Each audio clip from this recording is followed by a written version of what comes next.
We're still in Governor Cooper's Phase 2 lockdown. We've been there for about 6 months at this point in time and don't have any indications of when that's going to let up. That lockdown is having a lot of impacts on counties. It's having it on cities. It's having it on business owners.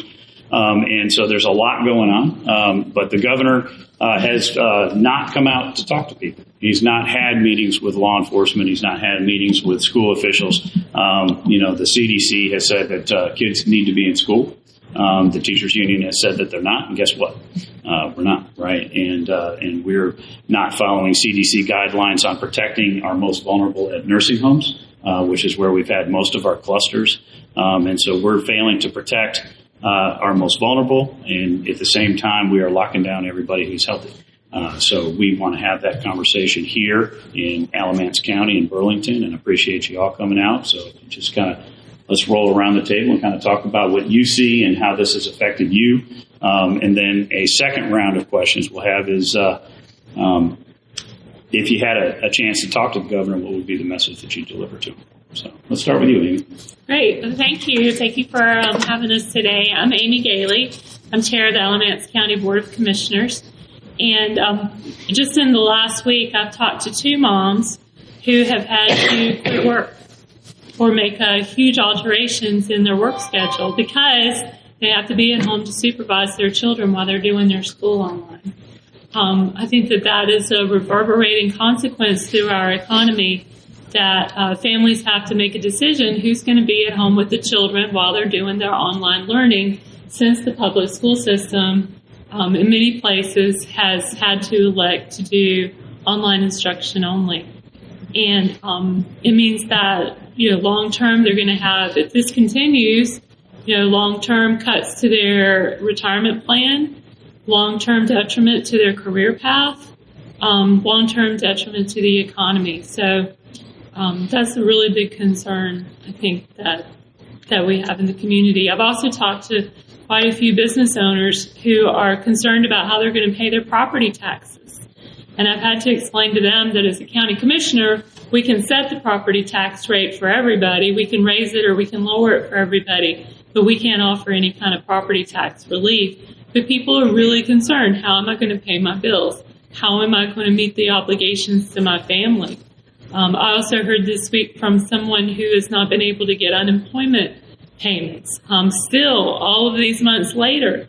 And she has 2 little children in the house and doesn't know how she's going to feed them, doesn't know how she's going to keep her car maintained and put gas in it. She's worried about eviction. And I put her in touch with our Director of Social Services to make sure that the county is doing everything we can to give her the support that she's entitled to. But there's a lot of suffering in the community that is related to the economic impacts of this virus. And the virus is real.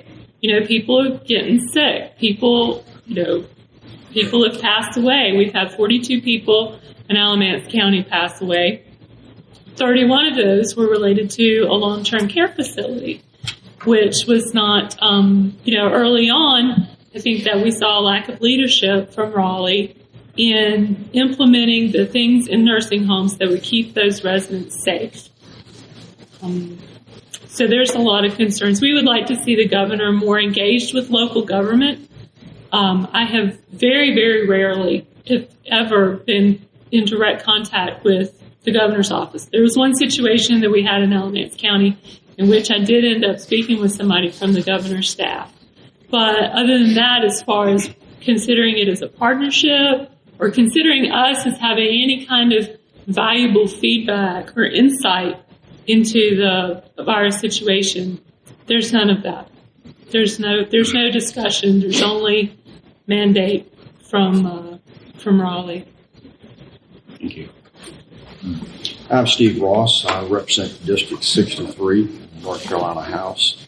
And since the pandemic started, we have been really inundated every day with calls from constituents around the county with a number of issues. And some of those that Amy just mentioned are parents. What do we do? Our kids have to stay home now for school.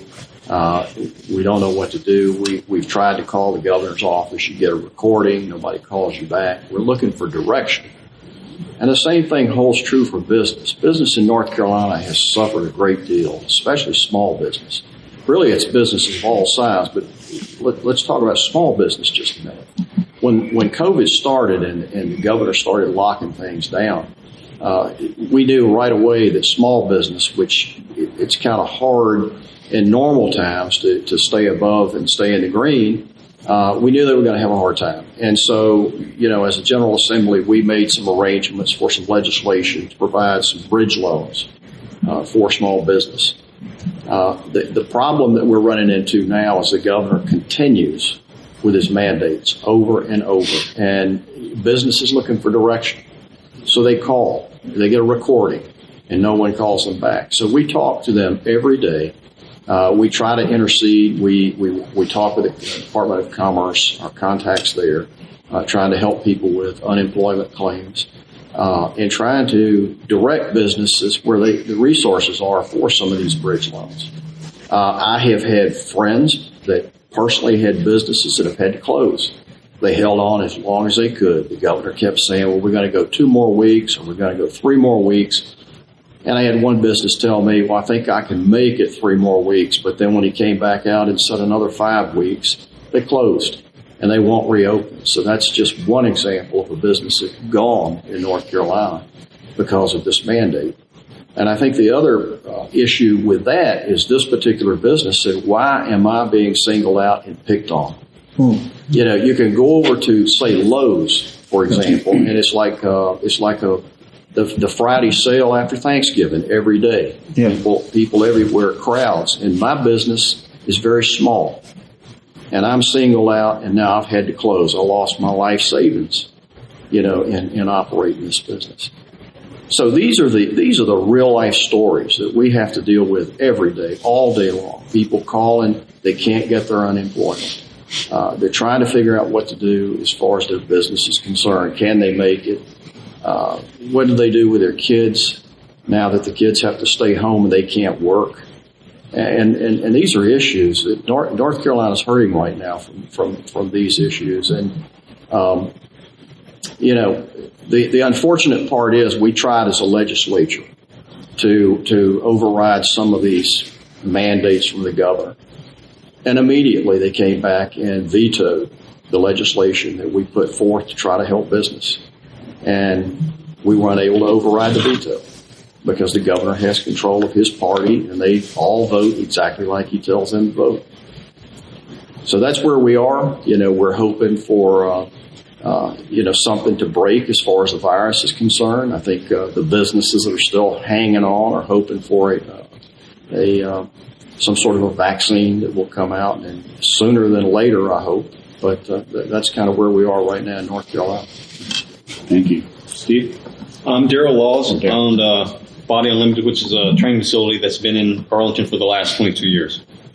Over the years, we've developed more of a reputation for training athletes, which has been to our benefit. But when we were closed down March 18th, it'll be 6 months by the time he says on September 17th whether we can open or not, and every time he comes on TV, we just wait. Personally, I've gone through most of my savings. I've almost maxed out several credit cards. I have a gym, which we own the building. We thought we were being smart business people by owning our property, and a house and a farm. So we've got 2 mortgages. Fortunately, my wife works for Alamance Community College, and we've got that income coming in. I did get unemployment. That's run out for the most part. I've been allowed to train, according to the governor's orders in May, athletes. I have 4 or 5 pro athletes. I have a lot of college athletes, which are all gone now. And we were allowed to train high school athletes who had college potential. But they're in school. My hours have changed. What little hours I was open 3 hours a day, getting those athletes trained, which is a lot less than we normally run. We run around 10 hours a day. We've got people in. I've got trainers here who don't work anymore. I'm just sitting and waiting, and it's a waiting game that I can't play a whole lot longer. we're hoping to be open. I don't understand why gyms were singled out. I do if we're talking about a big box gym. A big box gym would be a Gold's Gym with 60,000 square feet, and you can get 1,000 people in there. We're a small gym. I felt like we applied for a waiver. It was denied to see if we could stay open because we were, even on a busy day, we were within the limits of all the guidelines set down by the CDC of having people in and sanitizing our equipment and maintaining a business flow at least. But we can't do that anymore. The other thing I didn't understand is I've been in business for 22 years, and we've been through N1H1, we've been through SARS, we've been through the flu season every year. I don't have outbreaks in my gym. We don't breed COVID. It's obviously out there. People are sick. But if you go back to what Thomas Jefferson said, democracy requires personal responsibility. And we've got a lot of people in my gym who understand how we operate. We have safety guidelines, even with the people we have coming in now, the young kids. But like I said, my college athletes are gone. My pro athletes, for the most part, are in and out. And high school athletes are sketchy. So I would like some direction. I would like somebody to say, okay, we can look at this on a case-by-case basis instead of shutting down all gyms. I have two friends who've shut their gyms. One sold his gym, fortunately, but he sold it at way below what he could have gotten for it. And another one just closed up. We're holding on, but I'm ready to go to work.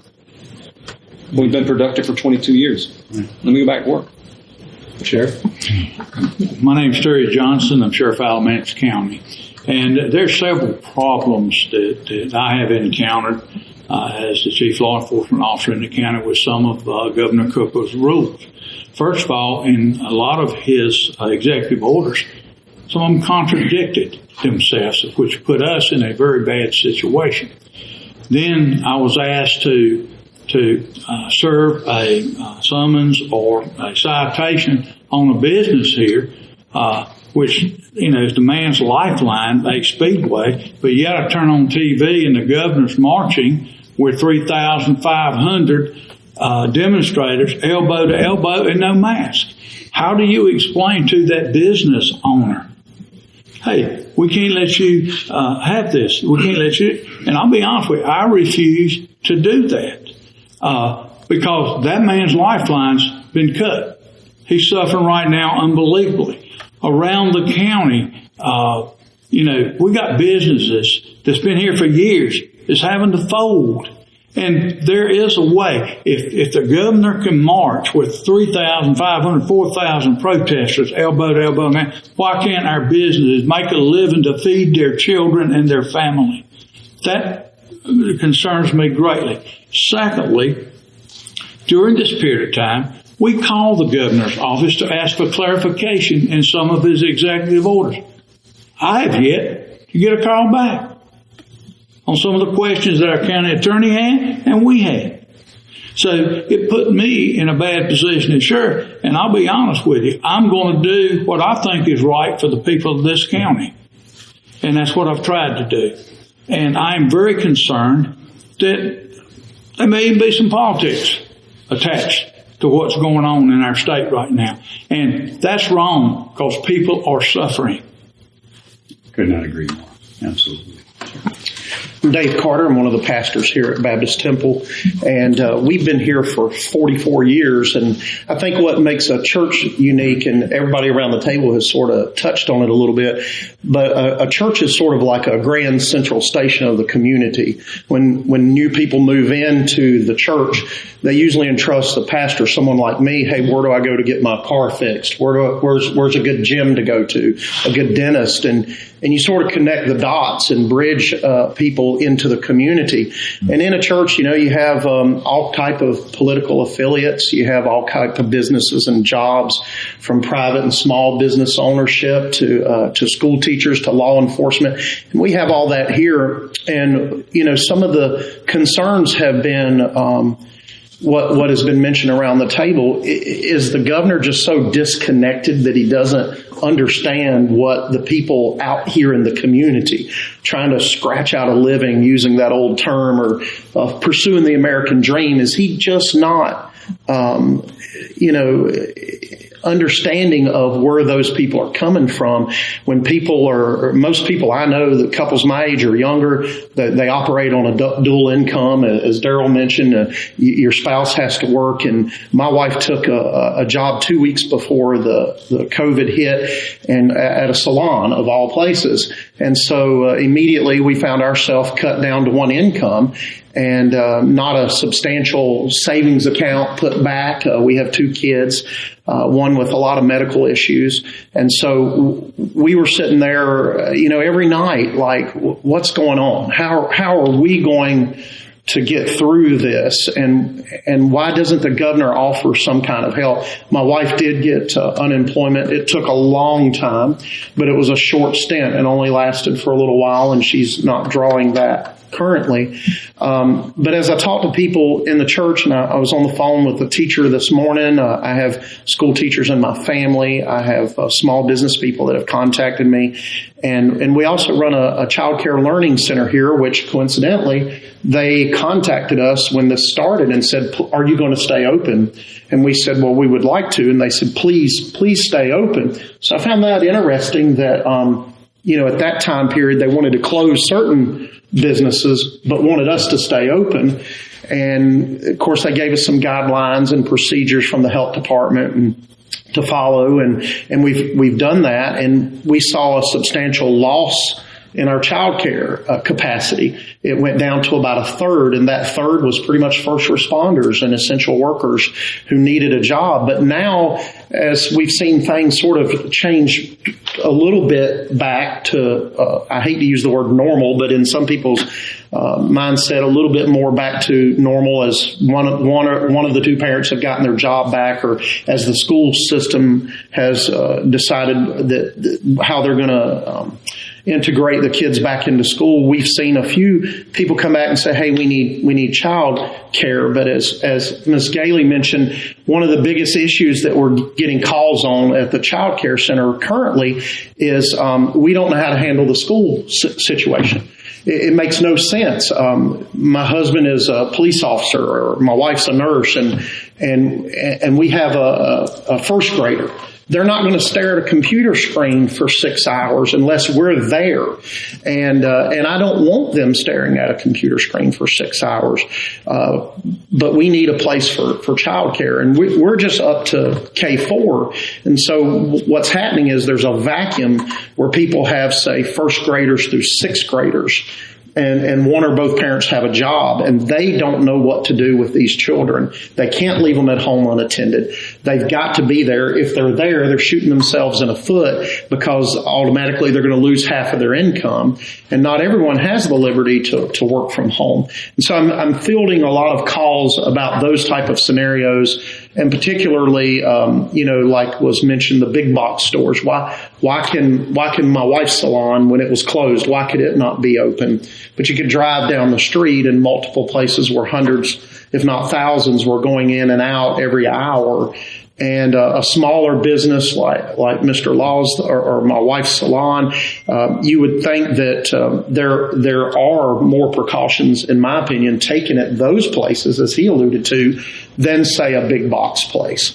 And so I'm concerned. We have people that are now they're unemployed with no hope of what they're going to do. They just don't know. They have children that they don't know if the school system doesn't go back to some sense of normality. We're talking borderline people are starting to have mental health issues. And from someone who worked with mental health here in the county for 14 years and social services for 6, I certainly know how that can alter the course of a county in a way that you don't want to go down that road, because it can develop in issues that they have to handle at the sheriff's department, that even we as church and pastors We see a lot more increase in counseling, and I need help, I need food, I need resources, I need a job, I need someone who can watch my child. So I sense a great desperation from people in our county, concerned not so much about every political thing that's on the news, but about the real life issues of today. Am I going to go back to work? Are my children ever going to finish schooling the way I did when I was a child? And how am I going to fund all of this and do this as my job is going away or the businesses are decreasing the number of employees? And so they just are concerned that the governor really is just totally disconnected from the working dad and mom out here. Yeah, Can I say something? Yes, sir. Let me expand on what you said. I own a hair salon and a nail salon in my gym as well. In the hair industry and cosmetology and the nail industry, outside of a medical profession, there is nothing more disinfected or cleaner. That's exactly I couldn't right. understand how they shut those two down. I get the face-to-face. I get that, but there are ways to mask and face shields and things like that. But as far as being clean right. and disinfected, there's nothing cleaner outside of medical profession. Number two, you touched on depression and problems. And let's talk about one of the better ways to ward off getting sick is to exercise. That's right. The other thing is it's been shown in many, many studies, including at Duke University, that exercise is as effective as mild antidepressants in maintaining mood levels and a sense of optimism. And you've taken those two things away. So there's no doubt, and I have a lot of clients and friends who come in law enforcement are telling me that the number of people that they're dealing with domestic issues and with suicide issues and depression issues have gone through the roof since this has been a lockdown. I don't know what we're supposed to continue to do if he's not listening to anybody other than the statisticians. I don't know. It's no real life communication. I've called the governor's office. Like I said, we applied for waivers 3 times, denied every time. So what else can we do? Could not agree more. Yes, sir. I'd like to say, talking about the schools, yesterday we were called, we're having to put, even though no kids are at the school, we're having to put deputies in the schools here because parents are not able to get on the computer like they said they were supposed to be able to. Parents are coming and raising so much Cain with the teachers there at the school. Our deputies are now back in the schools without the kids just because of the fear element of the teachers being jumped by an irate parent. That shouldn't happen. That's right. Absolutely. Absolutely. Wow. I'm Chuck Hersey with Hersey's Barbecue. We're in, I reckon, a different situation because at first, our main thing was safety for the employees and our customers. Just where do we go from here? It impacted us more on our catering. That just came to a stop, large gatherings and things like that. And so, that hurt a lot. We've been fortunate that the restaurants have done good. Mm-hmm. Been very fortunate there. Alamance County's been good to us. And now we're in a situation, I reckon, is more of a concrete or a game plan. Where do we go from here? What to do? The local Alamance County Health Department's been great. They've been giving us, what they've getting information to pass on, to keep customers safe, employees safe, and we do everything we can to keep everything as clean as we can, But a lot of employees are during that balance of I may have to stay home with my kids, but I need to work, and they're trying to find, how to keep moving forward, and it's stressing a lot of parents out because they're trying to work and then go home and spend time with their kids, making sure they don't get behind in school. So basically what I see is just a plan of where do we go, and the plan can change, but in the meantime, how we go about this thing, and say this ain't working, we need to adjust. I think people are fair-minded enough to understand this is new to all of us, more or less, but be open-minded enough that we can find that balance of where people can still pay their bills, take care of their families, and be as safe as we can and beat the virus. Sheriff, I want to touch on a point that you made, which was, in the midst of all of the virus and the lockdowns, we've had a number of protests across the state, and the governor, marching with the protesters. Talk just a little bit about, your take on, where the governor has been in terms of, with the unrest, with Antifa that's been moving around the state. And this is not just downtown Raleigh and downtown Charlotte. This is Alamance County as well. Frankly, he has been nowhere with the protests. We're having protests here all the time because of a Confederate monument. But it seems like the governor has just totally stayed away from every bit of the civil unrest. And he is supposed to be the leader in the state of North Carolina. It's almost like he's just stepped back from it. And we're having to, as a sheriff, we're having to handle all these situations. You got Antifa here. They're destroying this nation in North Carolina. And nobody seems to care at the state level except the sheriffs of this state. And that bothers me considerably. Politics is politics. But when you elected governor or you elected sheriff or you elected county commissioner, you represent all the people, not just a party and not just a person, not just put money in your pockets. And that's what upsets me more than anything with our governor's office right now. I respect the office of governor, but I expect the governor to represent the betterment of all the people. That's it. And, we talking about churches, that originally they were part of the lockdown order. And it really was only one judge who said, no, churches can open. We need to have them open. But talk about, your take, as a pastor here, of the governor wanting to shut these down, going to court to try and keep the order in place, and having just one federal judge who was the decision maker that said, no, we're going to open it. If they had a different judge, maybe you would have gotten a different answer with that. Sure, Mike.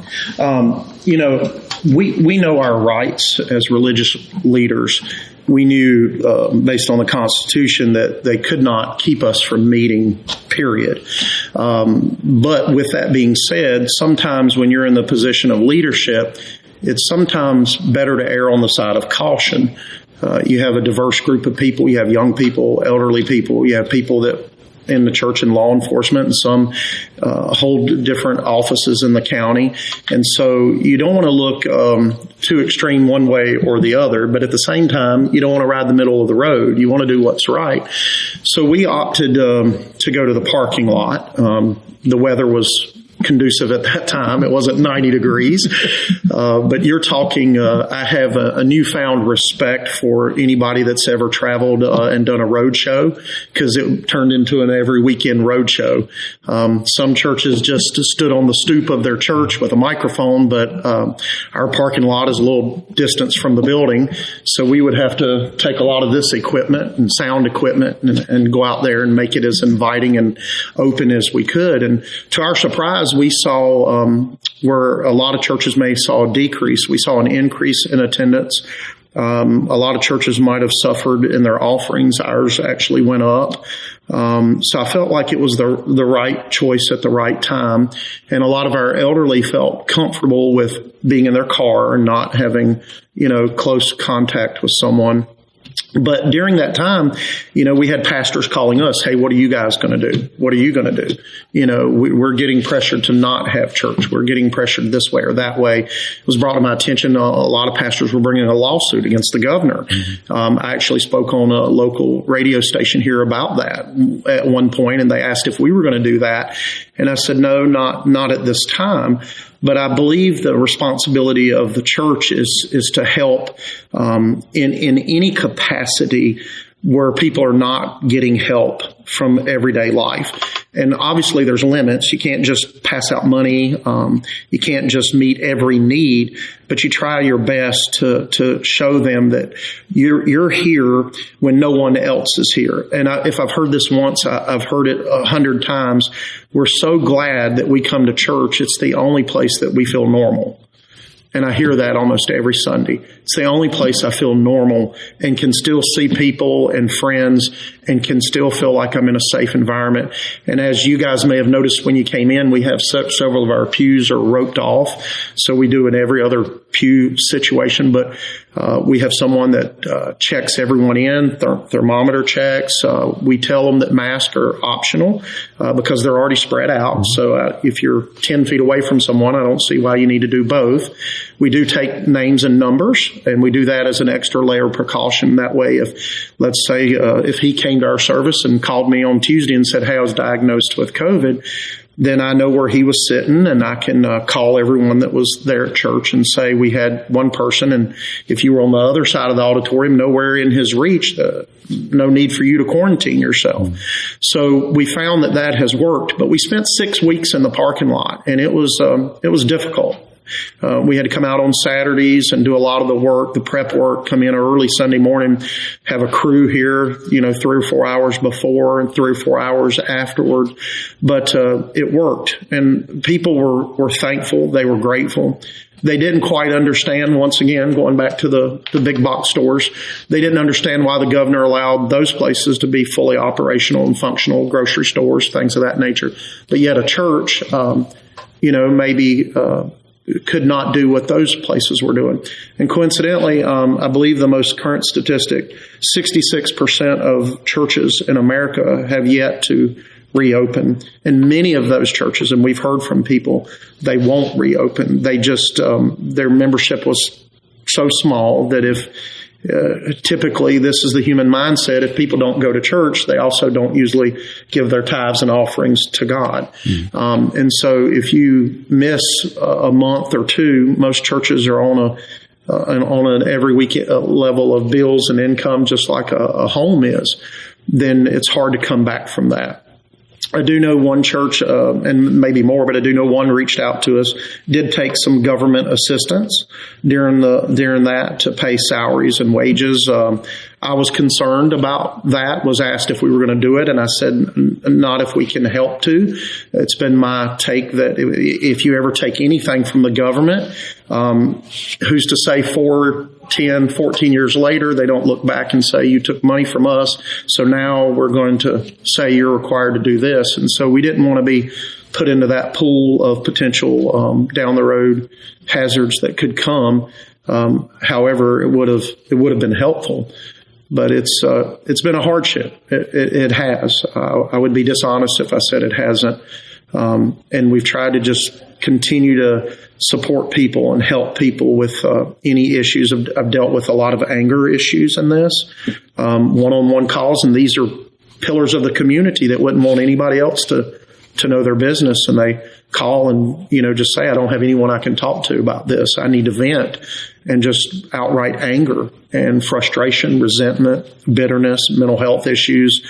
And obviously, if there's something that we haven't been able to help with, we direct them to whatever county or local municipality that can help or offer assistance. I think for the whole group, we've held these sessions all around the state, from Hendersonville to Wilmington and everywhere in between. And the one constant refrain that we've heard is that the governor has not held a single roundtable. He's not come out and met with law enforcement or with churches or with gym owners or even in the state, legislature. Won't even take any meetings with the state reps. It's as if, in the bunker, he's got his staff and that's all they're doing is putting out the orders. And he's not taking any of those meetings. So if you had the chance and you were sitting down with the governor to deliver a message, what would the message be that you would want to put in for him? Open your eyes. Listen to your people. I would say yes. Go out and there's no way you can sit in the governor's mansion and just stay there and not know what people are experiencing, the feelings, all of it. I would get out and you can do it safely. Have some community meetings where you listen to the people in the different parts of the state to understand exactly what we heard from some business owners here. Their fears, what's a plan? What are we going to do? How are we going to survive? And have that discussion instead of just staying in the governor's mansion and, not listening to what's going on out here in the communities. I would say we can value physical health and mental health and economic health. We can value all three of those things at one time. We don't have to pick a team. It's not like saying, do you like Duke or do you like Carolina? Once you make your pick, then it's done. We don't have to. It appears to me that the governor puts all of his eggs into the physical health basket. The virus is real. The virus is a serious concern, but so is mental health and so is economic health. And I feel that our governor needs to get out of his bunker and give the other aspects of it, the mental health and the economic health aspects of it, fair consideration. And it would appear that he's not been doing that based on the orders that we've been seeing coming out. There's no one-size-fits-all solution to this. I feel like that's what's been used. There's lots of elbow space for us to figure out different businesses, how we can operate. There are different guidelines for different size businesses. If you've got safety things in place that Walmart can use, why can't I use them in my business? Why can't I use those safety guidelines? You've got space here. Why can't that be done? Well, not to take too much time, but I had a client who plays baseball, summer ball. So we went to a stadium in Guilford County. The stadium was seated 1,000 people. We had 25 people in the stands. There were several hundred lined up outside the field, but he could put 25 in the stands. The same team goes to Virginia. There's 500 people there. Why? Give me some answers. Give me some guidelines. Tell me what I can do. Give me more concrete information. Instead of just listening to your experts, talk to the rest of us out here. We're all out here and we've got ideas. We've got ways to make our businesses go on because we've been in business for a while. We love Hershey's Barbecue. They've been around forever. I've been around for 22 years. It's not because we just got lucky. We worked at it. Listen to some people other than just your panel of experts. I'm going to use a car analogy. I love old cars. I have a couple. And when I go to look for a car, new or used, I go from top to bottom, from the front of the car to the back of the car. I want to know everything about that car. And I just sort of feel like the governor is just focused on the hood ornament and keeping it shiny. And the rest of it is decaying with rust. But he's more concerned about that hood ornament. And he needs to look around and examine the rest of the car, see what else is out there, what other parts of this great state needs attention, what other parts of the economy needs attention, what other parts of mental illness needs attention, what other parts of the school system needs attention, and shed light on that. And there's no reason why he couldn't be doing these roundtables, whether it's by Zoom, where if teachers can go online and take a roll call of 150 people, he could be doing Zoom calls every day with hundreds, if not thousands of people and getting opinions from everyday constituents and citizens like us who are out here in the real world dealing with real life problems. But I just feel like he's not going to do that. He's just going to sit there and keep shining the hood ornament that's on the hood because that's where the camera's pointed at right now. Well, I'm 100% for unity and peace and everybody working together. And I feel like if they would take the time to not worry about politics, but listen to the people, they'd probably get support they didn't think they would get from different, and see through that. And because there's no way you can make everybody happy or give a little here, you got to take a little there. But when people feel like you're trying your best to take care of everybody in the best way you can, I think they get a lot more support behind them and things like that. I know the people that I deal with, they don't want to look at it as Republican, Democrat. Like in my business, I don't care who you are. You come in, we're going to give you, good service, good food, and have a great day. Anything I can do to help you, let's do it. Right. But we want to feel like that there's an even feel for everybody to get in his business, especially too. I want to follow up on one point that Doug made, which is one size fits all. And I think that if you look at, I hate to inject politics in this, but if you look at the fact that we have 100 counties and we have hot spots in a few, we absolutely do. But we also have counties where we haven't had a single death, where the hospital rates are in the dozens instead of in the hundreds or even the thousands, that you could treat different counties differently. That you can treat different businesses, instead of treating all of the gyms the same way. And on a national scene, we've got, Joe Biden has been running, his campaign very similar to the way that the governor has running from his basement. And looking at a one-size-fits-all with the states, Governor Kristi Noem out in South Dakota has said we're not going to shut down, and they have not shut down. And South Dakota's been doing just fine, and other states are dealing with it differently. In terms of kind of the national politics, with President Trump having taken the steps that he took, to shut down travel, to get resources out to the states, to get all the machines lined up that we need, the ventilators, and get those built, the resources that the federal government through Congress and the president have put into the states. It's been aggressive, obviously, and I think has helped flatten the curve. But, talk about what you see just real quickly with how the virus has been politicized, and how the Democrats, we saw at the convention yesterday, were using the virus over and over and over again to try and punch back at the president and follow up on a point you made, everybody has. This is not political. This is a virus. Well, and Mike, I'm so glad you asked that question. I had two business people talk to me yesterday, and they said, looking back over the last 3 years, they said we were at a place 3 years ago where we didn't know how our business was going to look.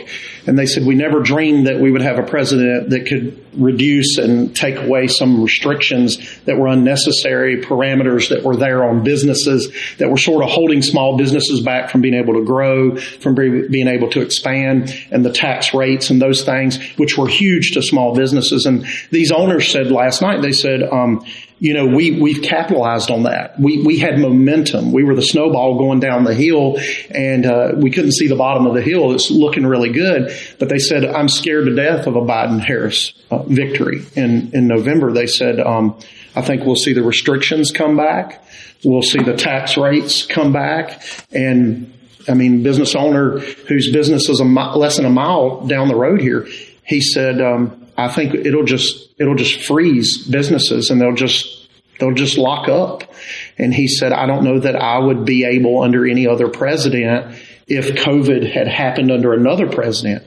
I don't think I would have survived. And we've heard stories that a lot are not surviving, but imagine it under another president. And they're scared to death. They really are. They just said it'll be a point of no return if this changes in November. Well, back in, was it April, as chairman of the county commission, I sent the governor a letter suggesting that he consider a regional approach to the virus restrictions, because as you pointed out, at that time there were counties that had no cases of the virus in it. Now we still have counties that have not had any deaths from the virus, fortunately. And counties and municipalities are really used to dealing with each other in a regional approach all the time. I serve on a Jordan Lake Warm Water Association. That's a group of local governments that are working together to improve Jordan Lake water quality. That's just one example of how local governments work together. And my letter was a suggestion to the governor that he consider leveraging that and including local governments in the discussion and adapting his plan to reflect what's actually happening on the ground. And it became so political. People went after me for that, mischaracterizing what I said, saying that I was saying that Alamance County should come out of the restrictions at that time, which is not true. I was not suggesting that. Saying that I thought that Alamance County should not be part of a region that was, having higher restrictions. I was not saying that. Obviously, we're between Guilford and Orange and have to be considered with our interstate, with having a lot of, transit people coming through.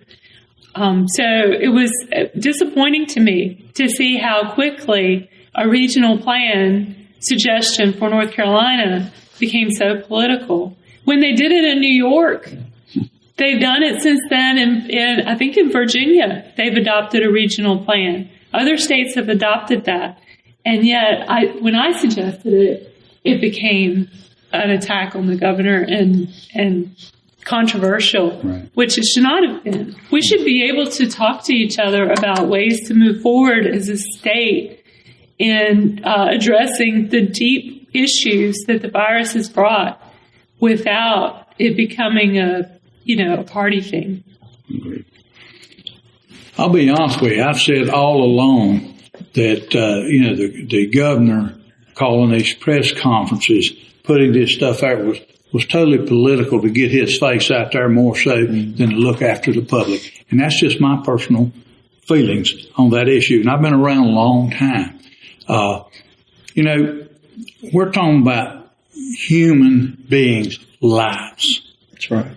People that are struggling every single day to make it for their families. And to me, I think some of this has been politicized. I don't like that one bit as a citizen. I don't like that one bit as a sheriff. And I think the public is wise enough to see some of this and what's going on here. And I just hope, they blame President Trump for not doing this, not doing that. Let me tell you something. When you're the governor of the state, you're supposed to look after your people. That's right. You should get whatever's needed working with the federal government in here. And just like most of our clusters has been in these homes for our elderly people. That should have been thought of by the governor's office, not the president of the United States or anybody else. And that's where most of our lives have been lost in this state. And we want to cast blame all the way to Washington, D.C.? No. Right here in North Carolina. That's where the blame belongs. That's right. Well, ladies, gentlemen, thank you all. I really appreciate you guys coming out here and spending some time with us.